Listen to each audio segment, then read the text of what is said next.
त्यावेळी अजूनपर्यंत यादी किंवा तिकीट वाटप हा विषयच नव्हता.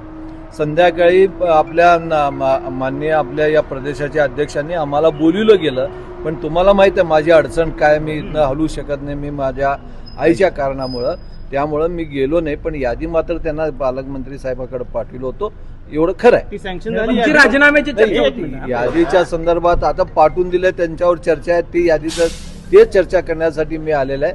सँक्शन होईल. पण साहेब, मी 40 वर्ष झालं पक्षात काम करतो. मी 40 वर्ष झालं पक्षात काम करतो. मी 40 वर्ष झालं पक्षाला आम्ही सोबत आहोत. आमच्या कार्यकर्ते माझ्या बरोबर आहेत, त्यांच्याबरोबर राहणंही माझं काम आहे. आणि शेवटी आम्ही सगळे मोठे झालं, ते पक्ष मोठं झालं, त्या कार्यकर्त्यांच्या जीवावर त्यांच्या संदर्भात जे काय बोलायचं होतं थोडं माझ्या गैरसमजुतीने मी थोडं नाराज झालो. नाही, मी सांगलो जे काय बोललो माझ्या गैरसमजुतीने झालेलं ते माघार आहे.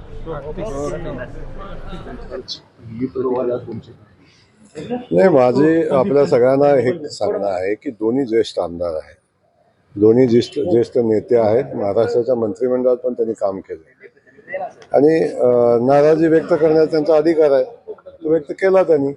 त्याच्यामध्ये एवढा मोठा विषय काय आहे? मी त्यांच्या दृष्टीने खूप लहान कार्यकर्ता आहे, त्यामुळे मी माझी भूमिका जी आहे ती माझी भूमिका मी पार पाडतोय. त्यामुळं जो निर्णय होईल आम्ही बसलोय, चर्चा केलेली आहे आणि बहुतांश ठिकाणी आमचं जे आहे ते समन्वयानं मार्ग निघतोय.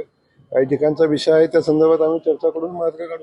तुमचं एक वक्तव्य होतं की 2-3 आमदार आणि अध्यक्ष हेच निर्णय घेतील, युतीवर भाष्य करतील किंवा जागा वाटपावर भाष्य करतील.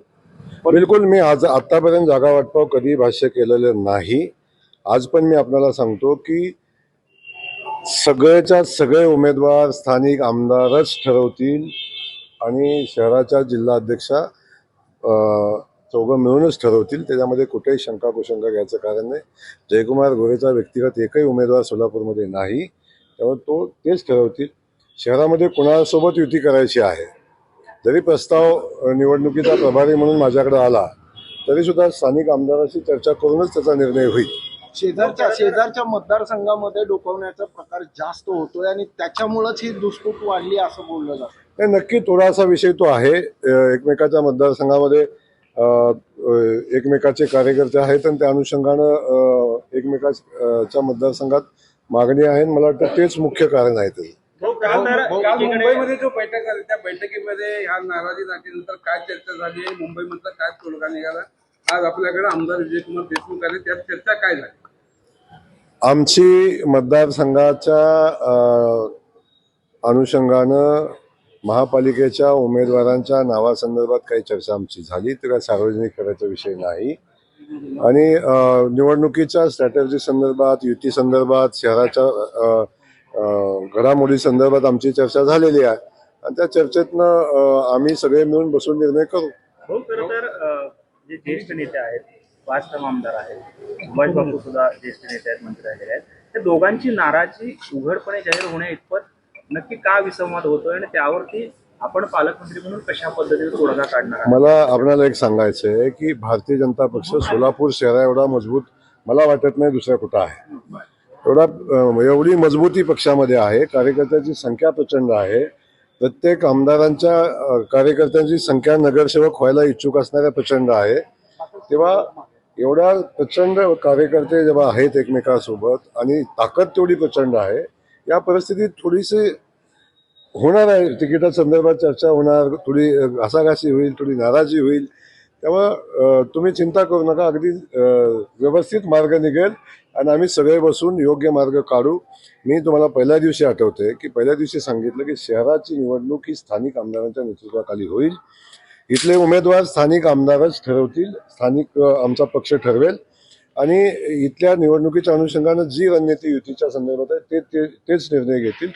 या सगळ्यांचा समन्वयक म्हणून काम करण्याची जबाबदारी माझी आहे. ती जबाबदारी पार पाडू. व्यक्त करणं याच्यावर दुसऱ्या कोणावर करणार? कारण माझ्यावर नाराजी व्यक्त होणार. जे काय चांगलं झालं ते आमदारांनी केलं, जे काय खराब झालं ते पालकमंत्र्यांनी केलं. बाहेरून आलेले लोक आहेत, त्यातल्या एकालाही तिकीट देणार नाहीत असं वरिष्ठांनी मला शब्द दिला असं त्यांनी म्हणलंय.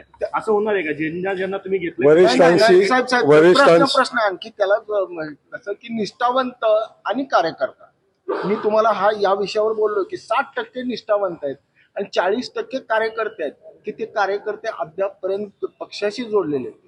कसं तुम्ही समेट कसं घालता? मी आजही सांगतो, बहुतांश कार्यकर्ते जे पक्षासोबत आहेत, पक्षाशी एकनिष्ठ आहेत, पूर्वीपासून कार्यकर्ते आहेत, त्यांनाच तिकीट मिळेल बहुतांश.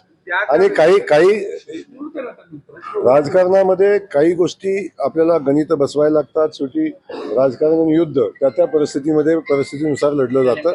त्यामुळे काही निर्णय घ्यायला लागतील. पण बहुतांश तिकीट, बहुतांश उमेदवार हे भारतीय जनता पक्षाचे मूळ कार्यकर्ते असतील आणि निष्ठावंत कार्यकर्ते. 3 दिवस उरले. 3 दिवसामध्ये उद्याचा रविवार आणि पुढचे 2 दिवस आम्हाला 3 दिवस करावं एवढं काम शिल्लक राहिलेलं नाही.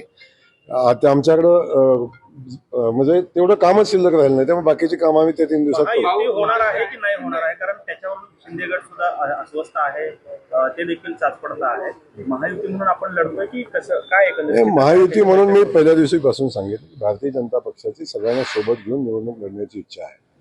आणि तेव्हा आमच्याकडं राष्ट्रवादी अजितदादा गटाचा कधीही प्रस्ताव आमच्याकडे आलेला नाही.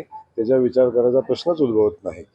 आमच्याकडे प्रस्ताव आलेला आहे एकनाथराव शिंदे साहेबांच्या शिवसेनेचा. त्या संदर्भात आम्ही आमदारांनी आता मी विजय मालकाशी चर्चा केली, काल सुभाष मालकांशी मनीष होते त्यांच्याशी चर्चा झालेली आहे. त्यांनी ज्या जागा मागितलेल्या आहेत त्या आम्हाला देणं शक्य आहे किंवा नाही या संदर्भात आम्ही विचार करतो. त्यांची जी मागणी आहे त्याची आम्ही वरिष्ठांना कळवलेली आहे. आणि जर त्या अनुषंगानं काही चर्चा सकारात्मक होण्याची परिस्थिती आली तर नक्की आम्ही तुम्हाला सांगू. पण आमची महायुती करण्याची इच्छा आहे.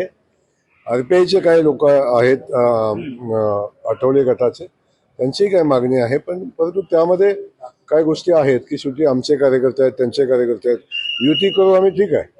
पण शेवटी ज्या सीटा देऊ त्या सीटा मागत असताना त्या ठिकाणचा आमचा मजबूत उमेदवार जर असेल आणि त्या ठिकाणी जर युतीतला आमचा घटक पक्ष सीट मागत असेल तर ते देणं शक्य आहे का?